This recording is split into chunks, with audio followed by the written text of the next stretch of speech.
ஏதாவது ஒரு நல்ல காரியத்துல நீங்க உங்களை என்கேஜ் பண்ணிக்கணும்.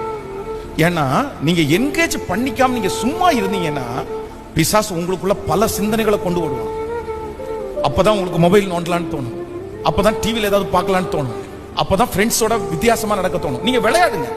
நீங்க நான் சொல்றேன், விளையாட்டுகள் வந்து ஒரு ரூமுக்குள்ள விளையாடுறது விளையாட்டு இல்லப்பா, போன்ல விளையாடுறது விளையாட்டு இல்லப்பா. நீ கிரவுண்ட்ல விளையாடு, வெளியில விளையாடு, இதெல்லாம் விளையாடுறதுல. அது மாதிரி ஏதாவது ஒண்ணு நீங்க என்ன பண்ணணும்னா உங்களை நீங்க ஆக்குபேடா வச்சுக்கணும், நீங்க உங்களை பிஸியா வச்சுக்கணும். யாராவது உங்களுக்கு ஒரு இந்த வயசுல உங்களுக்கு என்ன தேவை அப்படின்னா உங்களை சரியா நடத்துற ஒரு மென்டர். அப்படின்னா ரொம்ப இதுலயும் ரொம்ப நீ கவனமா இருக்கணும். நீ பாட்டுக்கு உன்னை தப்பா நடத்துக்கிற யாரையாவது ஒருத்தர் போய் பிடிச்சிடாத.